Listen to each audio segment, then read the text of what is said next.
우리가 이제 이렇게 보현 행원품을 통해서 불자 생활은 이렇게 하는 거다라고 이렇게 힌트를 아니면 이렇게 보고 본받아 배울 수 있어요. 그러니까 내가 처음에 절에 오면 뭐를 해야 되냐? 절에 오면 예경 제불 모든 부처님한테 예경하는 거죠. 예배하고 공경해 부처님 전에. 그럼 예배하고 공경한다는 게 뭐지? 아니 찬탄하는 거지. 칭찬열애. 부처님 상호가 훌륭하십니다. 부처님 거룩하십니다. 자비로우십니다. 지혜로우십니다. 중생을 위해서 노력해 주시는 부처님 너무너무 감사합니다. 부처님 은혜로 살고 있습니다. 뭐 이렇게 부처님을 만나서 예배, 절 삼배하고는 부처님을 찬탄하는 거죠. 그러면서 광수 공양을 올리는 거예요. 부처님을 만났으니까 쌀공양, 초공양, 향공양, 과일공양, 뭐 이렇게 꽃공양, 향공양 이런 공양들을 올리는 거죠. 금전공양도 올리고 뭐 108배 공양도 올리고 금강경 독성도 제가 부처님 전에 금강경 독성 공양 올리겠습니다. 이제 마음을 올리는데 부처님한테 마음을 드리고 싶잖아. 근데 제 마음을 드립니다. 이것도 공양이지만 그래도 부처님한테 내 마음을 드립니다 라고 했을 때 반야신경을 통해서 마음을 드립니다. 금강경을 통해서 마음을 드립니다. 법화경을 통해서 보현행원품을 통해서 제 마음을 드립니다. 이렇게 부처님한테 공양을 올리는 공수공양. 공양을 올리고는 그 앞에서 업장을 참여하는 거죠. 업장을 참여하는 거예요. 잘못했습니다. 이게 나를 뜯어고치자는 거죠, 이제. 이게 부처님 앞에 섰으니 부처님만 찬탄하고 공양 올리고 하는 그것만 하는 게 아니라 왜 우리가 부처님 앞에 선 이유가 뭐겠어요? 부처님은 왜 부처님이 되셨어? 석가모니 부처님께서 부처님 되신 이유는 생사윤회고를 끊게 하기 위해서. 나의 생사윤회를 끊고 모든 생명의 생사윤회를 끊어주고 싶고 그래서 내가 직접 열심히 해서 생사윤회를 끊겠다 하신 거잖아요. 그러니까 자기 변화, 자기 성장, 자기 완성이잖아요. 자기 완성을 이루는데 참회업장 필수잖아, 필수. 내 속에 있는 나쁜 것들을 다 갈아엎고 선하게 만들겠다.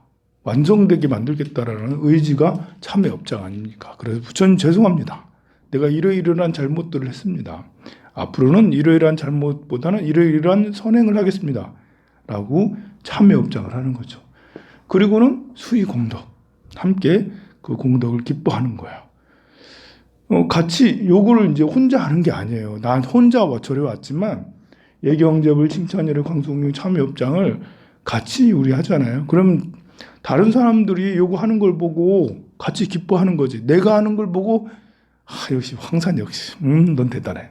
부처님도 만나고 참회도 하고 공양도 야 너 훌륭한데? 라고 하고 옆에 있는 도반도 또 스님도 또 다른 도반도 선행을 이런 것들 하는 것들을 같이 함께 기뻐하는 것이죠.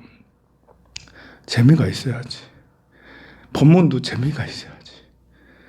재미가 없으니까 아무도 안 오고 인구 소멸 위기에 처해가지고 우리 소멸 위기에 처해서 강의를 너무 재미없게 하는 것 같아 아무래도.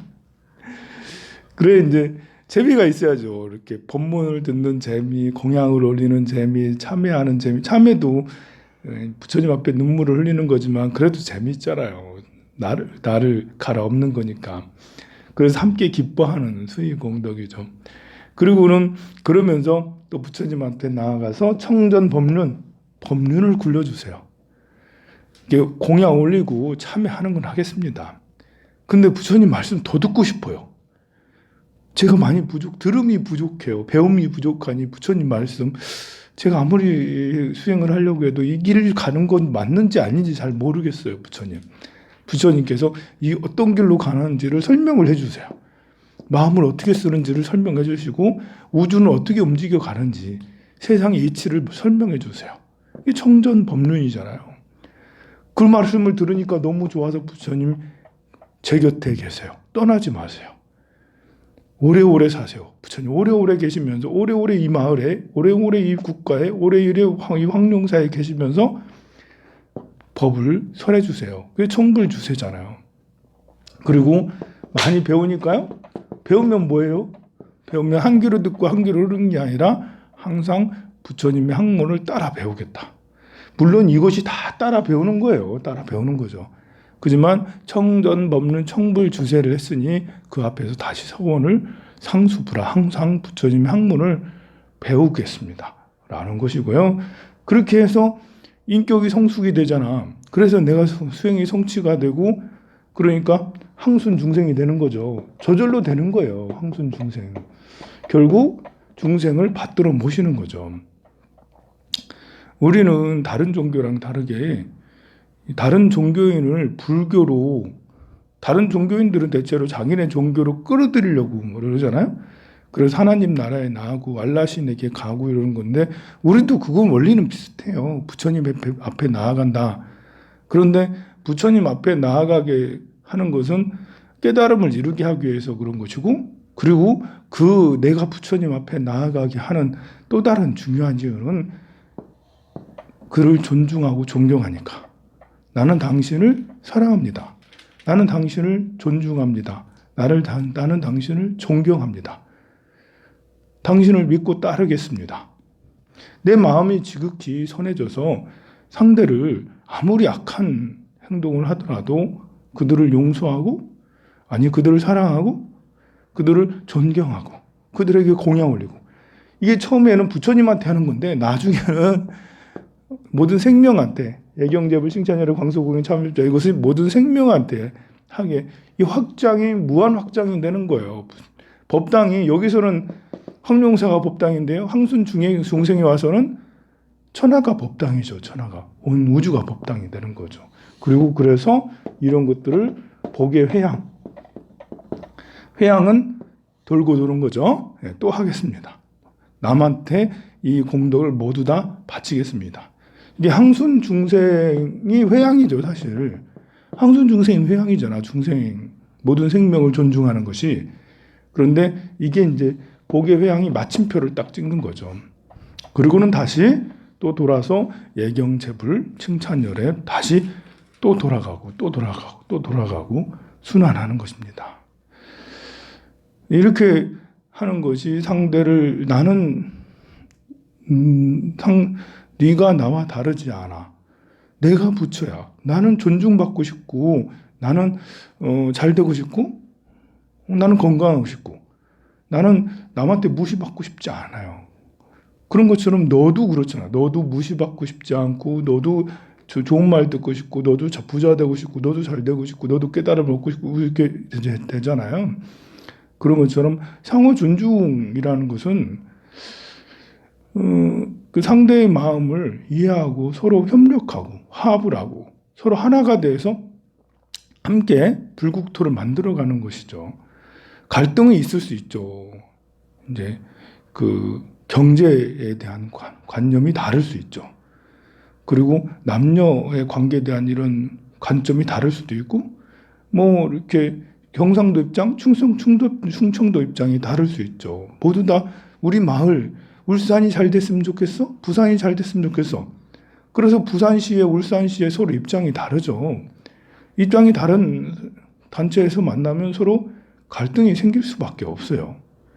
입장이 다르니까. 그러나 서로가 협력하고 양보하고 해가면서 서로가 어떻게 하면 손해는 조금 덜 보고 이익은 더 크고 하는 방향을 접점을 찾아가는 거잖아요. 부부 관계도 그렇잖아요. 서로가 내 방식대로 되길 원하고 나를 사랑해주고 사랑받기를 원하고 다 그러잖아요. 그런데 그것도 역시 일방적으로 한 사람이 일방적이 되면 아니면 서로 자기 것만 내세우면 서로 갈등하고 싸움받게 되지 않아. 그렇지만 상대를 존중해주고 내가 손해보더라도 약간 손해보더라도 우리가 서로 이익이 되는 그런 방법을 선택해야 되겠죠. 이번에 러시아가 우크라이나를 쳐들어가는 공격한 이유는 본래 이유는 이제 푸틴의 꿈을 이루는 거겠죠. 푸틴이 본래 KGB였잖아요. KGB. 러시아 시절 80년대 후반, 70년대 후반이죠? 79년도인가 보다요. 그때부터 KGB 활동을 했어요. 그러니까 공작 활동을 한 거지. 우리나라 같으면 국가정보원 아니겠어요? 국가정보원 어느 물론 이제 이렇게 CIA도 뭐 이렇게 잘하죠. 그러나 정보원들은 공작 활동들도 한다고. 그래서 정보원들은 다른 나쁜 것들을 우리나라의 위험을 없애는 것도 하지만 그리고 악을 심판하고 수사를 하고 이런 것들을 하지만 이 상대방과의 어떤 것들을 통해서 공작 활동들을 한다고. 우리나라도 국정원 그 예전에 중앙정보부 이런 거 할 때 그 공작 활동을 얼마나 많이 했어요. 지금은 이제 검찰이 공작 활동들을 하는 것 같은데, 근데 KGB가 옛날 공작 활동을 하던 데니까 얼마나 러시아에 대한 이런 게 크겠어요. 그런데 90년대 완전히 망했잖아. 그리고 2000년대 들어와서 본인이 집권하고, 그래서 2000년대 중반에도 전쟁을 자꾸 일으키고 그랬어요. 조지아도 침공하고, 뭐, 그 곳곳에 그 본인이 이렇게 소비에트에 대한 꿈이 아직 갖고 있고, 그리고 러시아의 나이 많은 사람들도 그런 푸틴과 비슷한 꿈을 갖고 있다. 그래도 옛날이 좋았어. 70년대, 80년대 우리 잘 나갔지. 그런 러시아에 그래도 지금도 이렇게 나이 많은 사람들은 푸틴을 지지한다니까. 젊은 사람들은 안 지지하는데. 그런데 근데 공식적으로 우크라이나를 침범을 하면서 나는 소비에트가 좋아서 옛 꿈을 이루기 위해서 옛 소비에트를 생각을 하면서 침공하는 이렇게 할 수는 없잖아요. 그래가지고 그때 크게 두 가지 이유를 했어. 첫 번째는 아조프 연대라고 해서 나치즘 그 네오 나치즘을 척결하겠다라고 그런 이유를 댔어요. 그리고 이제 그 돈바스 지역을 해방하겠다. 근데 이 네오나치즘이라는 게 왜 그 나치라면 독일의 히틀러의 그 사상이잖아요. 히틀러 사상이 지금도 남아있을까 없어졌을까? 나치즘이. 영화 같은 데 보면 한 번씩 나치즘이 지금 등장하는 것 같아요. 그죠? 근데 이 아조프라는 민병대예요. 아조프 민병대는 공식적으로 이게 나치즘을 표방을 해요. 그리고 뭐 절만자 비슷해가지고 있잖아.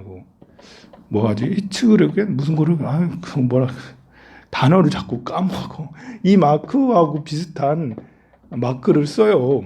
실제로 독일 군대 한 군대에서 그 마크를 썼다라는 거지. 그 마크를 사용해서 아조프 연대라는 이 연대에서 민병대를 조직해서 돈바스 지역 이쪽 지역에서 테러를 자행하고 악행을 저질렀다 이거지.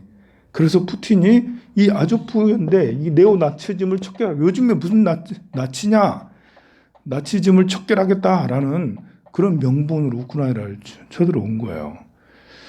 근데 사실은 이제 근데 아주 우크라이나도 좀 논쟁의 여지가 있는 게 아조프 연대를 국가의 군대 조직으로 편입을 시켰어요. 우크라이나에서 아조프 연대를 나치즘을 표방하는. 그러니까 이제 빌미가 생긴 거지. 근데 또 이렇게 왜 그런 일이 또 생겼냐라고 생각하면 우크라이나는 91년에 해방이 됐죠. 그래서 91년에 해방될 때는 세계 군사력 4위였어요. 세계 4위 군사력이. 그러니까 미국, 러시아, 중국 다음에 우크라이나였어요.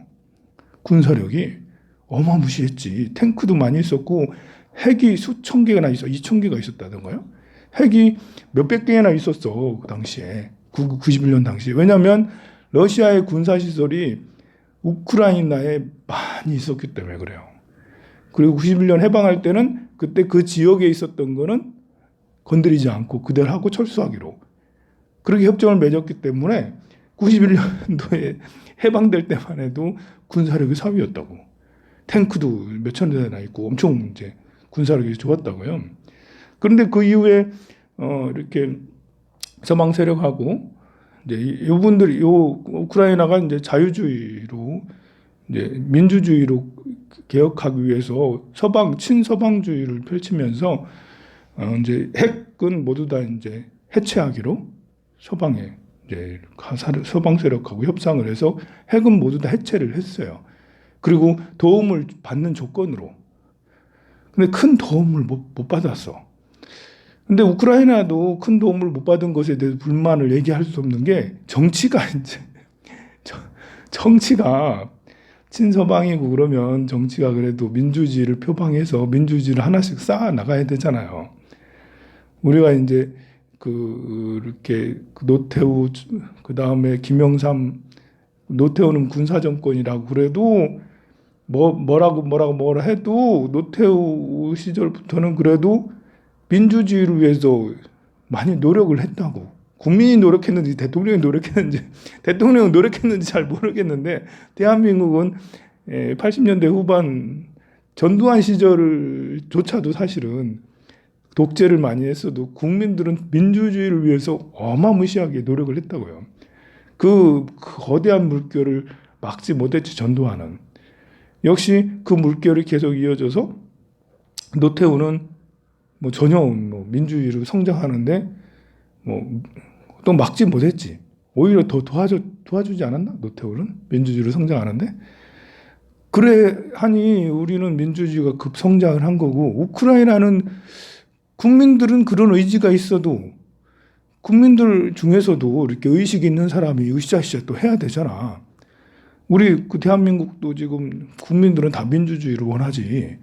그런데 국회의원들이 지금 좀 매가리 없이 우리 지금 민주주의 하는 거 맞아? 좀 이제 우리가 뽑은 국회의원들이 좀 무능해. 민주주의를 이렇게 제대로 하고 있는지 모르겠어. 그런 것처럼 우크라이나의 90년대는 더 심했다라는 거지. 그래도 우리가 뽑은 국회의원들은 그나마 미치진 않은 거지. 그런데 그 당시에 90년대 우크라이나는 뽑은 그런 정치 세력들은 미친 애들이 좀 많았는가 보죠. 그래서 계속 90년대도 헤매고 2000년대 들어와가지고는 더 어떤 일이 생겼냐면 이 군사력이 세계 4위였었잖아요. 친러 정권도 생기고. 아니 이렇게 서방을 표방한다면서도 러시아 세력들도 굉장히 많은 거예요. 우크라이나 자체에. 그리고 기득권들이 다 러시아야. 검찰, 언론이 다 보수화돼 있잖아요. 언론, 검찰들이 다 보수화돼 있어. 그런 것처럼 기득권들이 모두 다 친러 세력이라는 것이죠. 그리고 국민들하고 이거 다른 거죠. 그래서 이제 2004년도인가요? 이때도 이제 어떤 혁명 같은 게 일어났고, 그때 오렌지 혁명인가요? 일어나고, 그렇게 했는데도 잘 고쳐지지 않고 하다가 2010년인가요? 2008년, 9년쯤에 이렇게 어떤 대통령이 당선됐는데, 대통령 이름이 뭐였는데, 그 사람은 이중 국적자였어요. 본인이 러시아 국적도 있고, 우크라이나 국적도 있고. 이 사람이 국방부 장관을 러시아 국적을 다시 자기처럼 국적을 가진 사람을 등용을 하면서 군을 모두 다 해체를 시키고 다 망가뜨리고 친러 그 세력으로 이렇게 했죠.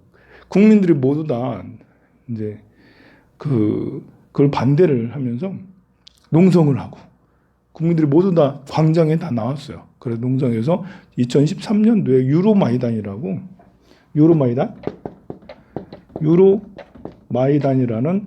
혁명이 일어나요. 그래서 있던 정권을 탄핵시키고 규탄하고 그 대통령은 러시아로 망명하고 그래서 이제 그 2014년에 선거를 해가지고 새로 대통령을 뽑았고 그 다음에 대통령이 지금 젤렌스키죠. 지금 배우 출신 대통령이 그 다음 대통령인데요. 이때 유로마이단 이제 대통령을 보내면서 그때 헌법을 새로 제정하고 했는데요. 헌법에다 뭐라고 명시했냐면 우리는 기필코 나토에 가입한다. 이제 북대서양 조약기구, 친서방 조약기구에 한다고 헌법에 이미 그때 명시를 했어요. 그러니까 우크라이나의 대부분의 국민들은 친러 세력 말고 대부분의 국민들은 일찍부터 나토의 가입이 꿈이었어요. 러시아의 그늘에서 벗어나겠다라는 거죠. 러시아한테 당한 게 한두 가지가 아니라서 러시아의 그늘에서 벗어나겠다는 게 꿈이었어요. 그러나 뭐 쉬운 건 아니어서 지금도 못하고 있는데 지금은 양보하겠다. 이제 나토 가입 안 해도 안 할 수 있다라고 지금 제렌스키가 입장을 얘기하고 있는 것 같은데요. 그러면서 이런 유로마이단, 그러니까 친러 세력이 우크라이나를 다 이제 망가뜨렸어요. 그러면서 만들어진 민병대가 이때 유로마이단이 생기니까 유로마이단으로 인해서 우크라이나가 이제 친러 세력들이 이제 추방됐잖아요. 그때 푸틴이 기분 나빠서 야, 이놈들 맛 좀 봐라 해서 크림반도를 그때 병합을 한 거예요. 크림반도에 들어간 거예요. 그것도 그냥 들어간 게 아니고 아주 쉬운 방법으로 크림반도를 지원해주면서 그 중에 친러 세력들이 그 쿠데타를 일으켜서 푸틴이 쿠데타를 일으킨 게 아니라 우크라이나의 크림반도에 사실 옛날부터 이제 러시아 군대, 러시아 해군이 거기에 주둔하고 있었거든요. 비록 우크라이나로 크림반도가 넘어가긴 했어도 거기에 있던 항구를 그냥 임대해서 쓰고 있었다고. 러시아가 해군이 있을 만한 데가 잘 없으니까 예전부터 있었던 크림반도에 있었던 그 항구를 그대로 임대해서 계속 쓰고 있었어요. 그러니까 친러 세력이 더 많을 수밖에 없지, 크림반도에는. 그래서 쿠데타를 일으켜서 크림반도의 국민들이 쿠데타를 일으켜서 크림반도를 장악했고, 그리고 이제 그 푸틴이 거기에 크림반도에 그냥 들어온 거죠. 무혈 입성을 한 거예요. 그때 만들어진 게 아조프 연대인 거예요. 결국 그걸로 인해서 크림반도도 그랬지, 옆에 있는 돈바스 지역도 이제 러시아가 지원해서 이제 그 쿠데타를 일으키고 내전을 지금 하고 있지. 그러니까 국민들 중에서는 아조프 연대 같은 사람이 생기는 거예요. 나치즘, 신나치즘, 네오나치즘이라고 해서 그 조직이 그렇게 어마무시하게 많은 것도 아니에요. 한 900명밖에 되지도 않아. 근데 민병대를 조직해서 테러 행위를 얼마나 했는지는 모르겠어요. 그런데 이제 문제는 우크라이나 정부에서 이 사람들을 정식 군대로 편입을 시켰다라는 거지. 그게 이제 논쟁의 여지가 있죠. 이번에 마리우폴이 한 3일 전에부터 이제 침공하자마자 마리우폴 계속 공격을 했는데 한 3일 전부터는 러시아에서 전격 힘을 다해서 이제 마리우폴 도시에 폭격을 하고 막 그렇게 하고 있거든요. 그래서 점점 포위됐어. 젤렌스키도 포기했어. 우크라이나도 이제 저 마리우폴을 내줘야 되나? 그러고 있는데 마리우폴에 있던 아조프 연대가 마리우폴에 있거든요. 마리우폴에 있는 군대하고 아조프 연대랑 너무 잘 싸워가지고 지금 오히려 이제 러시아 군대들이 애먹고 있다. 잘하면? 그러니까 거기 마리우폴은 계속 미사일 폭격하고 포탄으로 계속해서 온 도시가 지금 반 이상이 다 폭격 당했어요. 그 아조프 연대가 또 여기 있다고 더 많이 한 거예요. 그리고 아조프 연대는 함락하고 나면 자기들은 그냥 사형인 거야. 그러니까 더 악을 쓰고 이제 더 열심히 더 싸우고 목숨 걸고 싸우고 있는 거죠, 이제. 그런데 러시아군이 계속 그 키우에 있던 러시아군도 그렇고 뭐 다른 지역의 러시아군들도 그렇고 계속 우크라이나 군대에 지고 있거든요.